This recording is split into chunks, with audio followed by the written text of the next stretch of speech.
పేరు పొందినటువంటి చక్కటి శివుని యొక్క ప్రార్థనలు, శివుడు తన ప్రార్థనల ద్వారా ప్రచేతాస్కి ఎటువంటి మార్గ దర్శనం చేశారో తెలుసుకుంటున్నాం. ఆయన ఎవరైతే తండ్రి ఆనతి మీద తపం చేసేందుకు వెళ్తారో ప్రచేతులకు, వాళ్ళకు ఆయన దారిలో కనపడి తను ఆచరించిన ఈ భక్తి మార్గాన్ని వాళ్ళు కూడా అనుగ్రహిస్తారనమాట. చెప్తూ ఫస్ట్ భగవంతుణ్ణి ఆయన 4 రకాలుగా పూజిస్తారు, 4 రకాలుగా ప్రే చేస్తారు, పూజిస్తారు, ప్రార్థిస్తారు. మొట్టమొదటి సెట్లు ఏంటంటే ఈ చతుర్విధ రూపాలు, తర్వాత ఆయా అంగాలకు అధిష్టాన దేవతలు, వాళ్ళందరినీ ప్రార్థిస్తూ తన అంతఃకరణ శుద్ధిని చేసుకుంటారు. రెండో దాంట్లో అసమాన సౌందర్యమైనటువంటి ఆ భగవంతుని సౌందర్యాన్ని అతను అనేక శ్లోకాల ద్వారా చక్కగా వర్ణించడం, మనకు ఒక దివ్యానుభూతిని ఇవ్వడం జరిగింది. మూడవ దాంట్లో భగవంతుని యొక్క భక్తి ఎంత ముఖ్యమైనదో అన్న విషయాన్ని మళ్ళొకసారి పరమ వైష్ణవుడైన శివుని ద్వారా తెలుసుకున్నాం. ఇంకా 4వ పాటలో ఏంటంటే భగవంతుడికి ఈ భౌతిక సృష్టికి ఉన్నటువంటి సంబంధాన్ని ఇక్కడ చర్చించడం జరిగింది. మనం లాస్ట్ క్లాస్లో కూడా చదువుకున్నాము. దాంట్లో ఏంటంటే భగవంతుడు ఎక్కడి నుంచి స్టార్ట్ అయింది అంటే అది 60 శ్లోకాల నుంచి 66 శ్లోకాలు, 7 శ్లోకాలు ఈ భౌతిక జగత్తుకు భగవంతుడికి ఉన్న అనుబంధంగా చెప్తూ, నువ్వే అన్ని చోట్ల సర్వవ్యాపకుడైన బ్రహ్మను నీవే అనేది 60 శ్లోకంలో చెప్పారనమాట. 60 శ్లోకాలు చెప్పుకుంటూ ఇది ఎందుకు ఇంపార్టెంట్ అంటే మనకు సకార నిరాకార పూజల విషయంలో ఉండే సందేహాలు తీర్చేందుకు శివుడు ఒక్క మాటలు ఏం చెప్పారు అంటే విశ్వమంతా వ్యాపించి ఉన్నటువంటి నిరాకార బ్రహ్మం వేరే కాదు, సాక్షాత్తు దేవదేవుడు అయిన నీవే అన్న విషయాన్ని ఆయన ఇక్కడ నొక్కి చెప్తున్నారు. ఎందుకు ఆ మాట మనం గుర్తుంచుకోవాలంటే సామాన్యంగా శివుని యొక్క భక్తులు ఈ నిరాకారవాదాన్ని ఎక్కువగా అవలంబిస్తారు. కానీ ఎవరినైతే పూజిస్తారో ఆ పూజనీయుడైనటువంటి శివుడే స్వయంగా ఏం చెప్పారంటే నిరాకారానికి కూడా ఆధారము భగవంతుడే అనే విషయాన్ని చెప్పారన్నమాట. చెప్పి చక్కటి ఉదాహరణ ఇచ్చారు. ఎవరితో పోల్చారు మాతాజీ ఆ శ్లోకంలో ఈ నిరాకారంతో చెప్తూ? పర్ఫెక్ట్ పద్మాక్షి మాతాజీ, సూర్యునితో పోల్చారనమాట. అంటే సూర్యుడు ఒక చోట ఉన్నప్పటికీ ఆయన కిరణాలు ఏ రకంగా అన్ని చోట్లకు విస్తరించుంటాయి, అదే రకంగా వాయువు సర్వత్ర ఆకాశం అంతా విస్తరించింది వాయువు. వీటిలాగానే భగవంతుడు కూడా తన యొక్క అవ్యక్త రూపం ద్వారా సర్వవ్యాపకుడు అనే విషయాన్ని శివుడు చెప్తారనమాట. కానీ మరి ఎందుకు ఆ విషయాన్ని అర్థం చేసుకోవట్లేదు అంటే భక్తి యోగాన్ని పాటించినంత వల్లనే ఈ నిరాకారవాదులు ఏంటంటే ఏ నిరాకారవాదాన్ని వాళ్ళు ఫాలో అవుతున్నారో ఆ జ్ఞానాన్ని కూడా వాళ్ళు సరిగ్గా తెలుసుకోలేకపోతున్నారు. ఆ బ్రహ్మతత్వం అంటే ఏంటో వాళ్ళు అర్థం చేసుకోలేకపోతున్నారని చెప్పారు శ్రీల ప్రభుపాదు. ఏ పరతత్వం కోసం అందరూ యోగులు, జ్ఞానులు, భక్తులు అందరు ప్రాకులాడతారో అటువంటి పరతత్వం ఇంకా అద్వితీయమైంది అంటే ఇంకా సెకండ్ ఏమి లేదు. ఆ పరతత్వం టాప్ మోస్ట్. దాన్ని 3 రకాలుగా మనం అనుభవిస్తామని బ్రహ్మేతి పరమాత్మేతి భగవాన్ శక్తి అని చెప్పారనమాట భాగవతంలో. కాబట్టి ఆ పరతత్వము నిరాకారవాదులు అనుకున్నట్టు ఆకారం లేనిది కాదు, అది రూపసహితుడే ఆ పరతత్వము, ఆ భగవంతుడే అనే విషయాన్ని శివుడు ఇక్కడ ఈ శ్లోకం ద్వారా నిర్ధారిస్తారనమాట. నిర్ధారిస్తూ మనకు ఒక వ్యాపారవేత్త ఎగ్జాంపుల్ ఇస్తారు. ఒక వ్యాపారవేత్తకు అనేక వ్యాపారాలు ఉండొచ్చు, అతను ఒక్కడే వ్యక్తి, కానీ ఆ వ్యాపారాలన్నీ కూడా సమర్థవంతంగా తన బుద్ధి వల్ల, తన చాకచక్యం వల్ల ఎలా అయితే ఆయన్ని నిర్వహిస్తున్నారో అదే రకంగా భగవంతుడు తన అనేక శక్తుల వల్ల నిరాకారంలో భగవంతుడు సర్వవ్యాపి అయి నారాయణుడి అన్నిటినీ కాపాడుతున్నారు. ఆయన్ని సృష్టిస్తున్నారు, ఆయన పోషిస్తున్నారు, ఆయన లయాన్ని కూడా పొందిస్తున్నారు అని చెప్తున్నారు అనమాట. చెప్పి అటువంటి ఆ పరతత్వం, ఆ భగవంతుడిని మనం ఏ రకంగా వీక్షించవచ్చు అంటే భౌతిక శక్తులు, అంటే ఈ పంచభూతాలు, స్థూల, సూక్ష్మ శక్తులు అనుకున్నాం కదా! 5 ఇంద్రియాలు, తర్వాత ఇది 5 భూతాలు, తర్వాత మనస్సు, ఇంటెలిజెన్స్, ఈగో. ఈ వీటి ద్వారా. ఇంకోటేంటంటే శక్తి, భగవంతుని శక్తి అయిన జీవులు. వీళ్ళ వల్ల భగవంతుడు ఉన్నాడు అన్న విషయం మనకు నిర్ధారణ అవుతుంది అన్నమాట. కాబట్టి ఈ భగవంతుడికి ఉన్న శక్తులు మనకు ఎలా తెలుస్తున్నాయంటే భౌతిక, ఆధ్యాత్మిక వ్యక్తీకరణల ద్వారా భగవంతుడికి ఉన్న అనేక విశేషమైనటువంటి శక్తుల గురించి మనము తెలుసుకోవచ్చు అని చెప్తున్నారు.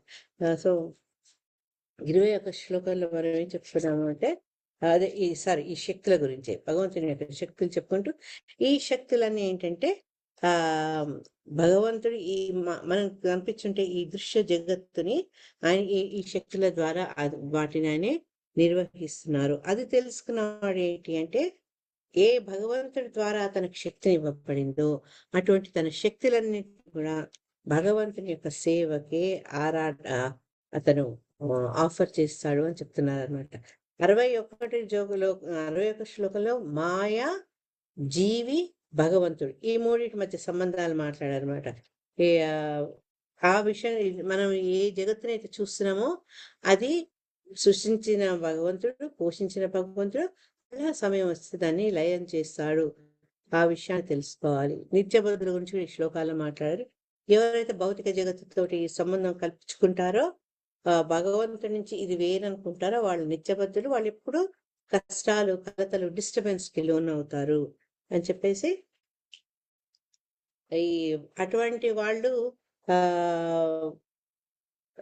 ఈ బాధ ఉంటుంది. కానీ ఎవరైతే భగవంతుడిని ఆధారపడతారో వాళ్ళకి ఇటువంటి భయము ఏమీ ఉండదు అని చెప్తూ భక్తులు ఏమనుకుంటారంటే ఈ బాహ్య ప్రపంచం, ఈ భౌతిక ప్రపంచం కూడా భగవత్ సేవకు నేను ఎలా ఉపయోగించుకోవాలి, ఈ దేహం వచ్చింది కాబట్టి ఈ దేహాన్ని నేను భగవత్ సేవకు ఎలా ఉపయోగించుకోవాలి ఆ రకంగా ఆలోచిస్తాడు. అది అభక్తుడికి భక్తుడికి ఉన్న వ్యత్యాసం. తర్వాత మనం ఇట్లా గుర్తుంచుకోవాల్సింది అంటే మహావిష్ణువుగా ఆయన ఈ సృష్టిని చేస్తే విష్ణు రూపంలో ఆయన పోషించి తర్వాత సంకర్షణ రూపంలో ఆ సృష్టిని ఆయన ఏం చేస్తారు. సారీ మాత ఒక్క క్షణం. సారీ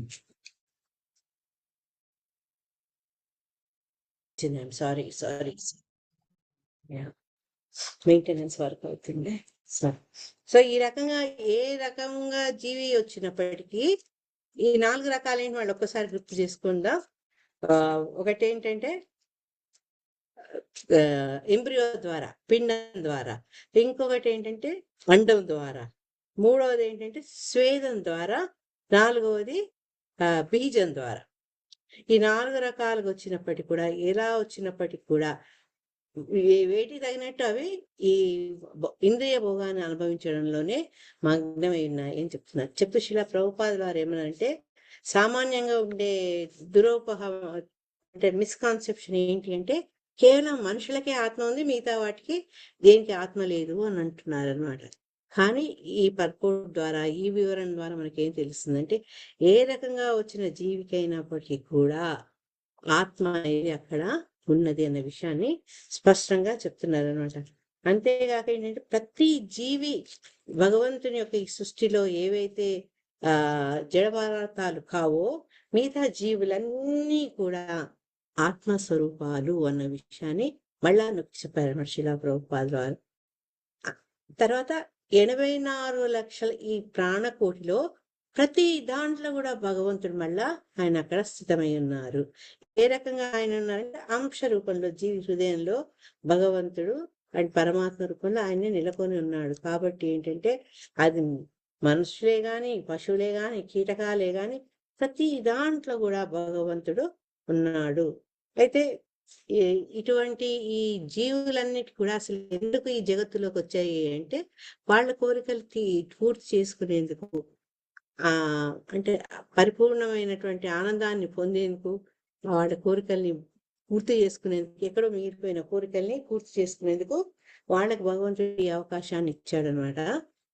ఇచ్చి ఆయన ఏంటి అంతఃంగా ఉండి వాళ్లకు ఇన్స్ట్రక్షన్స్ ఇస్తుంటారన్నమాట. ఎందుకంటే భగవంతుడు మనం ఎవరినైనా కూడా మోసపుచ్చొచ్చు, కానీ మనలో ఉన్నటువంటి అంతరాత్మను, అంతస్థ భగవంతుడి మటుకు మనము మోసగించలేదు. ఎందుకంటే మన ఆలోచనలు, మన కోరికలు ప్రతీది కూడా ఆయన అన్ని స్పష్టంగా తెలిసిన వాడు అనమాట. అందుకని ఇక్కడ ఈ సర్వస్య చాహం హృది సన్నివిష్టో శ్లోకాన్ని చెప్పుకుంటూ ఆయన భగవంతుడు మన హృదయంలో ఉండి ఆయన ద్వారా ఏంటి జ్ఞానం గాని మార్పు ఈ మూడు కూడా భగవంతుడే ఇస్తున్నాడు అనమాట. కొన్ని విషయాలు మనకు గుర్తుంటాయి, కొన్ని విషయాలు మనకు గుర్తుండవు అనమాట. ఆ రకంగా భగవంతుని ఆజ్ఞ వల్ల అటువంటి పరిస్థితి మనకు కలుగుతుంది. ఇక్కడ తేనెటీగల ఉపమానం చక్కగా ఇచ్చారనమాట. ఎందుకంటే పాపం ఈ తేనెటీగలు ఏం చేస్తాయి, ఈ వాపు అంతా వీడు తేనెను బాగా కలెక్ట్ చేసుకొని అన్ని కూడా ఒక తేనె తట్టులో ఆ మధువునంతా తీసుకొచ్చి స్టోర్ చేశాయి. కానీ పాపం ఏదన్నా తేనెటీగ ఒక్కసారి కొద్దిగా తేనె రుచి చూద్దాం అని పోతే మిగతా తేనెటీగలన్నీ వాటికి కుట్టుపెడతాయి అన్నమాట. పాపం ఆ తేనె తాగుతున్నా కూడా దానికి ఒక పక్క తేనె రుచి తెలుస్తుంది తీయగా, ఒక పక్క ఈ మిగతా తేనెటీగలు కుట్టిన బాధ కూడా తెలుస్తుంది. అదే రకంగా మనం కూడా అంటే జీవులు కూడా ఏంటంటే మన ఇంద్రియ భోగాలు అనుభవించుతున్నప్పుడు, భౌతిక సుఖాలు అనుభవిస్తున్నప్పుడు మనకు సుఖం కలుగుతుంది. అది తాత్కాలికమైనవి కాబట్టి వాళ్ళ దుఃఖం కూడా కలుగుతూనే ఉంటాయి అనమాట. అందుకే భగవంతుడు ఏంటంటే వీళ్ళు ఈ రకంగా ఇంద్రియ భోగార్థమే వచ్చారు కాబట్టి వీళ్ళు కొంచెం దూరంగా ఉండి గమనిస్తానే దాంట్లో ఇన్వాల్వ్ కాను అని ఏంటంటే దూరంగా ఉంటారు. దాన్ని మనకు ఈ ఉపనిషత్తులో చెప్పింది. ఒక చెట్టు మీద 2 చిలుకలు ఉంటాయి, ఒకటి బిజీగా ఆకులు తింటుంటే ఒకటి చూస్తూ ఉంటుంది. భగవంతుడు మన యొక్క కార్యక్రమాల్లో ఆయనే మగ్నం గారు, మనం చేస్తుంటే ఆయనే చూస్తూ ఉంటారనమాట. అందుకని ఉపద్రష్టానుమంతా భగవద్గీతలు చెప్పింది ఏంటి, ఆయన చూసేవాడు, తర్వాత అనుమతించేవాడు పరమాత్మ రూపంలో అని భగవంతుడి గురించి చెప్పారనమాట. ఈ రకంగా ఏంటంటే ఆయన్ని ఎక్కడ అనుమతించేవాడంటే మనకి దేహాన్ని ఇచ్చి ఆ దేహాన్ని తగినటువంటి ఇంద్రియ భోగాన్ని అనుభవించే అనుమతి ఇచ్చింది ఆ భగవంతుడే. దానికి తగినట్టు జీవితాన్ని ఇచ్చింది కూడా భగవంతుడే. కానీ ఆయన సాక్షి మాత్రుడుగానే ఉంటారు. కాబట్టి ప్రతి ఒక్క జీవికి ఆ జీవి యొక్క శరీరాన్ని బట్టి, ఆ పరిస్థితులు బట్టి వాడికి సంబంధించిన ఇంద్రియ భోగానుభవానికి అనుమతి. ఈగకే ఉంటుంది ఇంద్రియ భోగం, ఎలకకే ఉంటుంది, మనిషికే ఉంటుంది. ఎవరి స్థాయిలో వాళ్ళు ఇంద్రియ భోగాన్ని అనుభవించేందుకు భగవంతుడు వాళ్ళకి పర్మిషన్ ఇస్తారనమాట అని చెప్పి చక్కటి ఆ తేనెటీగలదే చెప్తూ ఏ చెట్టుకు పోయి ఆ తేనె కలెక్ట్ చేసుకోవడం, ఏ తేనె బెస్ట్ ఏ తేనె కాదని తెలుసుకోవాల్సిన జ్ఞానం కూడా ఆ తేనెటీగకు, అంటే ఇంత చిన్న తేనెటీగకు ఎవరు ఇచ్చారు అంటే ఆ భగవంతుడే ఇచ్చాడు. అందుకే మత్త స్మృతి జ్ఞానం అపోహనంచ, ఆ బుద్ధి జ్ఞానం ఎవరిచ్చిందంటే మనలో ఉన్న అంతగత భగవంతుడే అని చెప్తున్నారు అనమాట.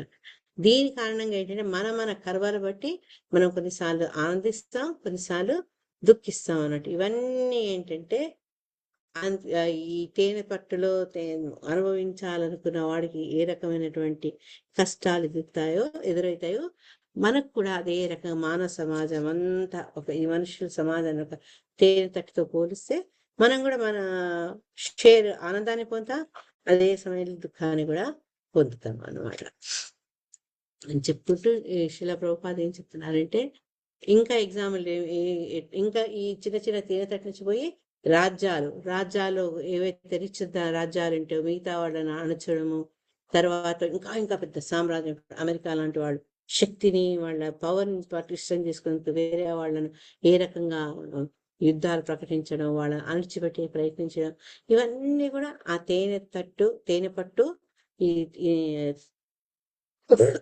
తేనెను ఆస్వాదించాలనుకున్న తుమ్మె కదా అదేంటది తేనెటీగకు జరిగేటువంటి పరిస్థితి ఇక్కడ పోల్చి చెప్పారనమాట. చెప్పి లాస్ట్ లో భగవంతుడు మాత్రం పరమాత్మ రూపంలో ఈ కార్యకలాపాలన్నిటినీ సాక్షి మాత్రుడుగా వీక్షిస్తున్నాడు. ఆయన అందులో ఇన్వాల్వ్ గా తామరాకు మీద నీటి బొట్టులాగా తర్వాత భగవంతుడు చూస్తుంటాడు అనమాట. దాంట్లో ఎప్పుడనే ఇన్వాల్వ్ గారు. ఎందుకంటే మనకిచ్చే చిన్న ఫ్రీడమ్, ఇప్పుడు తల్లి 10 రూపాయలు పిల్లగాడికి ఇస్తుంది పాకెట్ మనీ అని చెప్పి, మళ్ళా ఆ పాకెట్ మనీలో నువ్వు ఎట్లా ఖర్చు పెట్టాలి అని చెప్తే మరి వాడికి ఇచ్చిన పాకెట్ మనీ వాడి పాకెట్ మనీ వాడి ఇష్టం వచ్చినట్టు యూజ్ చేసుకోకుండా నువ్వు మళ్ళా నువ్వు ఎట్లా ఖర్చు పెట్టాలంటే డైరెక్షన్ ఇవ్వాలి, గైడెన్స్ ఇవ్వాలి. మంచి వాటి ఖర్చు పెట్టు, వేస్ట్ చేసుకోకు అని చెప్పొచ్చు. కానీ ప్రతి పైసా ఎట్లా ఖర్చు పెట్టాలో తల్లే చెప్తుంటే వాడికి ఆనందమే ఉంటుంది, తన పాకెట్ మనీ అని. అదే రకంగా ఇక్కడ కూడా భగవంతుడు ఏంటంటే మనకు ఇచ్చిన చిన్న స్వాతంత్రంలో ఆయన ఇంటర్ఫియర్ కాలేదు, చూస్తున్నారన్నమాట. ఆయన భౌతిక జీవితంలో జీవన సుఖంగా ఏర్పాటు కావించినందున పరమాత్ముడు భగవానుడు ఆరాధ్యుడై ఉన్నాడు. మనకు ఉన్నటువంటి ఈ యొక్క మానసిక ప్రాబ్లం తెలిసి మనకంటూ అనుభవించండి అంటూ ఈ భౌతిక జగత్తు సృష్టించాడే. అందుకని కూడా భగవంతుని మనము ఆరాధించాలి అని చెప్తున్నారు. అని చెప్పి ఇదేంటి అంటే టెంపరీ, దుఃఖాలయం అశాశ్వతం, ఆ విషయం మనకు తెలుసు కదా. కాబట్టి ఏంటి అంటే ఎవరైతే జ్ఞానంతో భగవంతుని ఆశ్రయించడంతో ఆధ్యాత్మిక సుఖంగా పొందితే అది పరిశుద్ధమైన ఆనందం, విశుద్ధ ఆనందం, దానికి తరుగులేదు. భౌతిక ప్రపంచం ఏంటంటే మత్తు లాంటిది. మత్తులో ఉన్నప్పుడు మత్తు ఉంటుంది, మత్తు విడంగానే మళ్ళా మన బాధలు, మన కష్టాలు, మనలో బాధలు అన్ని గుర్తుకొచ్చినట్టుగా ఈ భౌతిక సుఖం అనేది మనకు శాశ్వతం కాదు. ఆధ్యాత్మిక సుఖమే శాశ్వతం, పరమానందం అనే విషయాన్ని మళ్ళొకసారి శివుడి ద్వారా, తర్వాత శిలా ప్రభుపాద ద్వారా చెప్పడం జరుగుతుంది. 65వ శ్లోకం. సయేషలోకానతి చండవేగో వికర్షసిత్వం ఖలు కాలయానః భూతాని భూతైరనుమేయ తత్వో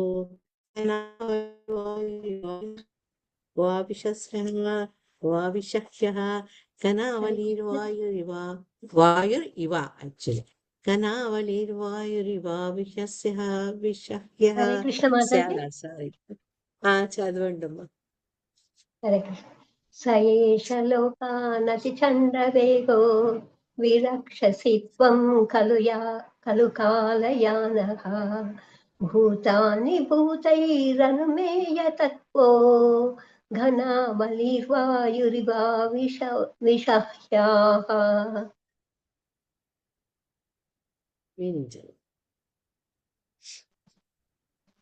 దేవా, నీ పరమాధికారమును ప్రత్యక్షంగా అనుభూతమనర్చుకొనుట సాధ్యపడకున్నను ప్రతిదియు కాలక్రమమున నశించిపోవుట వంటి ప్రపంచ కలాపములను గాంచి దానిని కొద్దిగా అంచనా వేయవచ్చును. కాలవేగము అతి ప్రచండమైనది. ఒక జంతువు వేరొక జంతువుకు ఆహారమైనట్లు ప్రతిదియు ఇంకొక దానిచే నశింపజేయబడుచున్నది. ఆకాశం నందలి మేఘములను వాయువు చెల్లాచెదరు చేసినట్లు కాలము సమస్తమును చిన్న భిన్నము కావించును. హరే కృష్ణ. హరే కృష్ణ.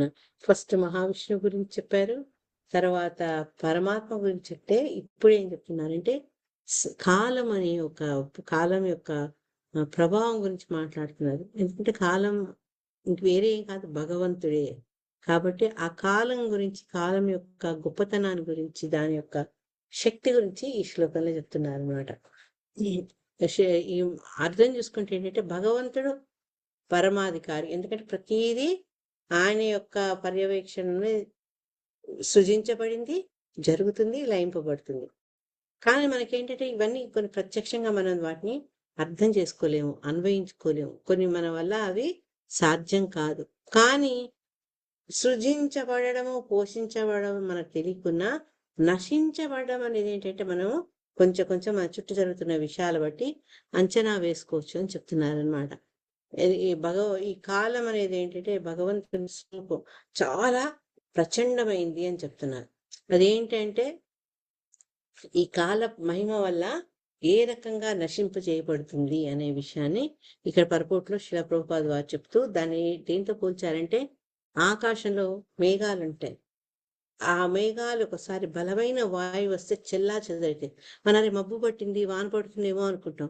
కానీ ఒకసారికి ఈదురుగాలి వచ్చింది, ఆ గాలి వచ్చింది కదా, ఇంకా మనకు వర్షం పడే అవకాశం లేదు అని అనుభవం చెప్తారు. ఎందుకంటే ఆ వాయువు వచ్చేటప్పటికి వాయువు యొక్క స్పీడ్కి ఈ మేఘాలు ఇటు అటు చెల్లా చెదరైతాయి అనమాట. అదే రకంగా ఆ ప్రచండమైన కాలం వచ్చినప్పుడు ఏంటంటే అన్ని కూడా చిన్న భిన్నం అయిపోతుంది. మనం అనేక రకాల న్యాచురల్ కెలామిటీస్ లో మనం కూడా చూస్తుంటాము. సరే, నేను ప్రళయం గురించి మాట్లాడలేదు, మామూలుగా మన జీవితంలో జరుగుతున్న కొన్ని సంఘటనలతోనే ఎట్లా అంత చిన్నాభిన్నం అవుతుందో ఆ టైంకి ఉన్న టైం ఫ్యాక్టర్ అంతా బలవత్తరమైంది అనమాట. అయితే ఈ మనం ఒప్పుకున్నా ఒప్పుకోకున్నా, కావాలన్నా వద్దనుకున్నా కూడా ఈ వినాశ కార్యం అంటే లయం అనేది ప్రకృతి నియమం బట్టి అట్లా నడుస్తూనే ఉంది నిరంతరంగా అన్నమాట. అది అనంతకాలం నుంచి అది సాగుతూనే ఉంది అని చెప్పారనమాట. దాన్ని ఆపాలని ప్రస్తుత మోడర్న్ సైన్స్ చాలా ట్రై చేస్తుంది. వృద్ధాప్యాన్ని ఆపాలని, తర్వాత మృత్యువుని ఆపాలని, ప్రతి దాన్ని కూడా దుష్ప్రయత్నాలు చేస్తున్నారు, నిష్ప్రయత్నాలు చేస్తున్నారు అనమాట. అసలు మనిషికి మరణం అంటూ లేకుండా చేయాలి అని ప్రస్తుతం ఉన్న శాస్త్రజ్ఞుల కోరిక. కానీ అది చాలా కష్టము అని చెప్తున్నారు అనమాట. ఎందుకు అంటే ప్రకృతి నియమం సృష్టించబడింది, మళ్ళీ అది లయం కావాలి, నశించబడాలన్నమాట. కానీ ఇప్పుడు శాస్త్రజ్ఞులు భగవంతుడిచ్చిన ఆ బుద్ధిని ఉపయోగించి మళ్ళా కొత్త జీవాన్ని సృష్టించాలని, తర్వాత మృత్యువును ఆపాలని ఈ రకంగా అనేక ప్రయత్నాలు చేస్తున్నారు. ఎందుకు అంటే దేవుడే ఉంది, మేమే దేవుళ్ళము, భగవంతుడి యొక్క ఆధిక్యత అని ఛాలెంజ్ చేసే స్వభావం మళ్ళీ శాస్త్రజ్ఞులు ఉండడం వల్ల వాళ్ళు నేర్చుకున్న విద్యను, వాళ్ళ జ్ఞానాన్ని వాళ్ళు వక్రీకరించడం వల్ల ఏంటంటే ఈ రకంగా మన శాస్త్రాలు చెప్పిన వాటిని తప్పు అని నిరూపించే ప్రయత్నాల్లో ఉన్నారనమాట. కానీ భగవంతుడి శక్తి, శ్రీల ప్రభుపాద వారు అదే చెప్తున్నారు. భగవంతుడి శక్తి ఎంత ఉంటుంది అంటే ఎప్పుడైతే ఒక మృత్యు రూపంలో కాలం వస్తుందో, భగవంతుడు వస్తారో సమస్తం కూడా అది నశించబోతుంది అని చెప్తున్నారు అనమాట. అందుకే మృత్యు సర్వ హరశ్చాహం అని ఆయన చెప్పింది ఏంటంటే నేను ఎవరినో కాదు, సమస్తాన్ని హరింపజేసే మృత్యువుని అని భగవంతుడు చెప్తున్నారు అనమాట. భగవంతుడి శక్తి అది. కానీ ప్రాబ్లం ఏంటి అంటే ఈ నాస్తికులు ఎవరైతే శాశ్వతం అనుకుంటారో అటువంటి వాళ్లకు ఆయనే మృత్యువులాగా వస్తారు. ఉదాహరణకు హిరణ్యకశిపుడు తెచ్చారు. హిరణ్యకశిపుడు ఆయన్ని తన సంతానాన్ని సంహరించాలనుకున్నాడు. ఎందుకంటే రెండు కారణాలు. ఒకటి, అతనికి భగవంతుని శత్రుగా భావించాడు. తన స్వయాన తన కుమారుడు భగవంతుణ్ణి ఆయన ఎటువంటి పరిస్థితుల్లో కూడా మర్చిపోకుండా భగవంతుడి మీద అచంచల విశ్వాసం కలిగి ఉన్నాడు. కాబట్టి రెండు రకాలుగా అతనికి కోపం ఉంటుంది. ఆ కోపంతో ఏంటంటే తన శత్రువును పూజిస్తున్నాడని తన సంతానాన్ని చంపాలని ప్రయత్నిస్తాడనమాట. కానీ భగవంతుడు అనేక రకాలుగా ఇతను ప్రయత్నిస్తుంటే అన్ని ప్రయత్నాలు భగ్నమై ఆఖరికి అని సుందర నారసింహుడు లాగొచ్చి కుమారుణ్ణి కాపాడారు. ఏ కుమారుని చంపాలనుకున్నాడో హిరణ్యకశిపుని, ఆ కుమారుని కళ్ళ ముందు ఆయన్ని వధించారు అని చెప్తున్నారు శ్రీల ప్రభుపాద. ఈ చంపడము మృత్యువు అనేది ఎంత సహజం అంటే ఈ యొక్క ఆహారం ఏది మన ఏమంటారు ఫుడ్ సైకిల్, ఒక జీవికి ఇంకో జీవి ఆహారం అనే విషయాన్ని మనకు భాగవతంలో మన ఫస్ట్ అధ్యాయంలో కూడా, ఫస్ట్ స్కందంలో కూడా నేర్చుకున్నాం. మీకు ఎవరికైనా గుర్తుందా శ్లోకం? అహస్తాని. హరే కృష్ణ. శ్రీల ప్రభుపాద ఒక్క పదం చెప్పారు ఇక్కడ, జీవో జీవస్సు జీవనం. కానీ శ్లోకం స్టార్ట్ అయ్యేది అహస్తాని సహస్తానం. గుర్తుందా? హరే కృష్ణ. రావట్లేదులే మాతాజీ, మీరు చదవండి. ఎంత బాగా చెప్తుందో మరి అసలు అది. ఏం చేద్దాం మాతాజీ, గుర్తు రావట్లేదు. అహస్తాని సహస్తానాం అపదాని చతుష్పదాం ఫల్గూని తత్ర మహతాం జీవో జీవస్య జీవనం. అంటే ఎవరికైతే చేతులు లేవో వాడి చేతులున్న వాటికి ఆహారం. తర్వాత ఎవరికి కాళ్ళు లేవో ఈ చతుష్పాదులకు అవి ఆహారం. తర్వాత బలహీనులు బలవంతులకు. ఈ రకంగా ఏంటంటే ఇది ఒక సాధారణమైన నియమము. ప్రతి జీవి ఇంకో జీవికి ఆహారంగా అవుతుంది అని మనకు ఫస్ట్ క్యాంటో 13th చాప్టర్ 47వ శ్లోకంలో చెప్పారు. ఇక్కడ చెప్పారు ఒక జంతువు ఇంకో జంతువుకు ఆహారం, కప్ప పాముకు, పాము ముంగీసకు, ముంగీస ఇంకో జంతువు. ఇది నడుస్తూనే ఉంటుంది. ఎందుకు అంటే అది భగవంతుని సంకల్పం వల్ల అట్లా వినాశ కార్యం జరిగిపోతుంది. లేకపోతే చూడండి, ఎక్కడైతే ఈ రకమైనటువంటి ఫుడ్ సైకిల్ ఆగిపోయింది అనుకోండి, ఆగిపోతే మళ్ళా ఈ సమతుల్యత నష్టమవుతుంది. అందుకే ఇప్పుడు ప్రస్తుత కాలం ఏంటి, అడవులు కొట్టేసేసి అరణ్యాలు అన్ని నాశనం చేసి నగరాలు పెరుగుతుంటే పాపం వాటికి తినేందుకు ఆహారం లేక మొన్న కూడా ఆంధ్రాలో ఏదో ప్లేస్ లో పులి లోపలికి వచ్చేసింది గుడిసెలోకి. ఇట్లా ఎందుకు వస్తున్నాయి అంటే వాటికి తగినటువంటి ఆహారం ఏదైతే భగవంతుని ద్వారా ఇవ్వబడిందో మనుషులు ఆ సైకిల్ ని భగ్నం చేస్తున్నారు అన్నమాట. అందుకని ఆ దీన్ని బట్టి మనం ఏం తెలుసుకుంటే భగవంతుని అరేంజ్మెంట్ బట్టి మనం ఆయన యొక్క అభిప్రాయం మనకు తెలియకపోయినా ఆయన ఎందుకు ఈ రకంగా వినాశకార్యం చేస్తున్నారు అన్న విషయాన్ని మనం అర్థం చేసుకోవచ్చు అని చెప్తున్నారు అనమాట. మళ్ళీ ఈ వాయువుల గురించి కూడా చెప్పుకుంటూ మనం వాయువుని చూడలేం, కానీ ఆ మేఘాలు ఒక చోట దట్టంగా ఉన్న మేఘాలు ఒక్కసారి చెదిరిపోవడం మనము గమనించవచ్చు అని చెప్పి ఎంత చక్కటి కనెక్షన్ తీసుకొచ్చారంటే శిలా ప్రభుపాద వారు. మనం భగవంతుని ప్రత్యక్షంగా చూడాలి. మనం అంటాం కదా దేవుడు ఉన్నాడా, ఉంటే మనకి ఎందుకు కనపడంటే గాలినే మనం చూడలేమే, అటువంటిది సర్వగుణ సంపన్నుడు అటువంటి భగవంతుని, సర్వశక్తివంతుడు అయినటువంటి భగవంతుని చూసే ఇంద్రియాలు మనకు అంత ప్యూర్ ఇంద్రియాలు, అంత పర్ఫెక్ట్ ఇంద్రియాలు మనకు లేవు.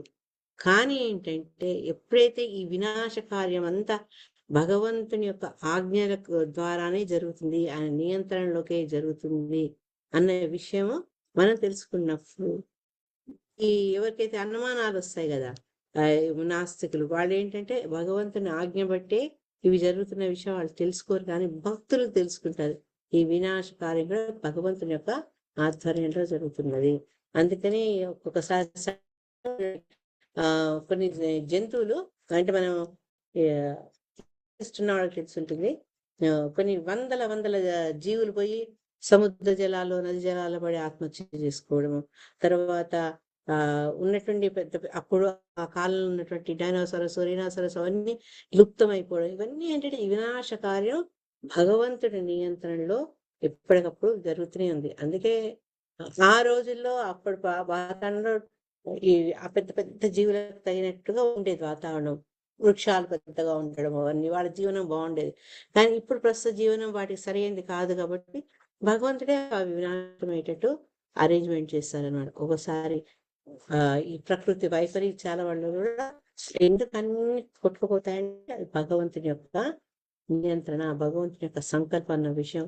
అంటే ప్రతి దాంట్లో భగవంతుని యొక్క ప్రమేయాన్ని మనము గుర్తించేటట్టుగా ఉండాలి. కానీ ఆ దురదృష్టవశాత్తు నాస్తికులు దాన్ని గమనించలేరు. ఎందుకంటే భగవంతుడి మీద, భగవంతుని శక్తుల మీద పూర్తి అవగాహన లేకపోవడం, భక్తి లేకపోవడం దానికి కారణం. హరే కృష్ణ. రేపు ఇంకొన్ని శ్లోకాలు చదువుకుందాం. చాలా అంటే మీకు వీలైతే మటుకు ఒక్కసారి పర్కోర్స్ చదవండి. ఎప్పుడు రసరాణి మాత చెప్పినట్టు ఈ శ్లోకాలు ఇంకొకసారి మళ్ళీ మీరు చదువుకుంటే నేను చెప్పండి, నేను కవర్ చేయండి, మీకు ఇంకేదన్నా నచ్చింది, అద్భుతంగా అనిపించేది మీకు ఏమన్నా గోచరించవచ్చు. సో 66 శ్లోకము డీటెయిల్గా మనం రేపు చదువుకుందాం. శ్లోకము ట్రాన్స్లేషన్ ఇప్పుడు చేద్దాము, రోజు టైం లేట్ అయిపోతుంది, నిన్న కూడా చదవట్లయిపోయింది. ప్రమత్తముచ్చైరితి కృత్య చింతయా ప్రవృద్ధ లోభం విషయేషు లాలసం త్వమప్రమత్తః సహసాపి పద్యసే క్షుల్లేలిహానో హిరి వాకుమంతః. శుత్తిది. యా, హరే కృష్ణ. నాగచంద్రిక మాత చదవండి అమ్మా. ఉన్నారా? నేను చదువుతానులే మాతాజీ. చదవండి. ప్రమత్తముచ్చైరతి కృత్య చింతయా ప్రవృద్ధ లోపం విషయేషు లాలసం త్వమప్రమత్త సహసాభి పద్యసే క్షుల్లేలిహానో హిరి వాకుమంతకః. హే ప్రభు, ఈ భౌతిక జగత్తునందరి జీవులందరూ ఏదో ఒక దాని కొరకు ప్రణాళికలు చేయుచు ఆయా కార్యములందు రతులయ్యుందురు. ఓకే, అనపశక్యము కాని లోభమే దానికి కారణం. ఓకే అనిపించింది. జీవుని యందు ఈ భౌతిక భోగవాంఛ ఎల్లప్పుడూ నిలిచే ఉండును. కానీ నీవు మాత్రము అప్రమత్తునిగా నుండి పాము ఎలుకను పట్టి మింగిన చందమున కాలము సమీపించినంతనే అతన్ని ఆక్రమింతు. హరే కృష్ణ. ఎంత చక్కగా చెప్పారు. అంటే ప్రతి జీవి కూడా అంటే ఇక్కడ డీటెయిల్గా ఏం చెప్తున్నా, ప్రతి ఒక్కళ్ళు కూడా వాళ్ళ సంతోషం కోసం, భౌతిక వాంఛల కోసం, సుఖాల కోసం ఏదేదో ప్లాన్లు వేసుకుంటారనమాట. ప్లాన్లు వేసుకుంటుంటారు. మొన్న నాకు మాతాజీ చెప్పిన కథ గుర్తుకొచ్చింది, పాము ఎలక స్టోరీ. అట్లా ఏంటంటే ఎవరి ప్లాన్లో వాళ్ళు ఉంటారు. సడన్ గా ఎప్పుడైతే ఆ సమయం వస్తుందో, ఆ జీవి ఎలక అప్రమత్తంగా ఉంటుందో, అది ఏమంటారు, ఆ ఇంద్రియ భోగాల్లో ఎంగేజ్ అయి ఉంటుందో, అప్పుడు టైం రాగానే టపక్కమని పాము ఎలకని పట్టేసినట్టు భగవంతుడు మనల్ని పట్టేసినప్పుడు ఎన్ని ప్లాన్లు వేసుకున్నా అవన్నీ గాన్ కేస్. కానీ ప్రాబ్లం ఏంటంటే ఈ భౌతిక జగత్తులో ఎవరో పుణ్యజీవులు, ఎవరో అసోసియేషన్ ద్వారా, ఎవరో భక్తుల యొక్క అనుగ్రహంతోనో వాళ్ళు ఏంటంటే భౌతిక లోకం కాకుండా పరలోకం గురించి ఆలోచిస్తారు. కానీ సామాన్యంగా ఈ భౌతికంగా ఉన్న వాళ్ళందరూ ఇహలోకంలో ఎట్లా ఎంజాయ్ చేద్దాం, ఎట్లా ఆనందంగా ఉందాం, ఎంత సౌకర్యాలు పెట్టుకుందాం, ఇదే అనమాట. ఎందుకంటే మన అన్కంట్రోల్, ఇంగ్లీష్లో ఏమంటారు తల్లి, గ్రీడ్ కదా. ఆ గ్రీడ్, ఇంకా కావాలి, నాకు ఇంకా కావాలి, దిల్ మాంగే మోర్, నాకు ఇంకా సంతోషం కావాలి, ఇంకా సుఖాలు కావాలి, ఇంకా గుర్తింపు కావాలి, అట్లా ఎన్నో ఉంటాయి. కాబట్టి మనకెప్పుడు వాటిని తీర్చుకునేందుకు ఆ కార్యక్రమాల్లో బిజీగా ఉంటాం అన్నమాట. హరే కృష్ణ. సో దీనికి భగవంతుడు ఏ రకంగా ఎలకను పాము మింగేసినట్టుగా ఏ రకంగా మింగతాడో కాలం రూపంలో, అది రేపు చూసుకుందాం. హరే కృష్ణ. చంద్ర శ్రీమద్ భాగవతానికి జై, రుద్ర గీతానికి జై, శిల ప్రభుపాదికి జై, గోపి గీత గోపికా గీత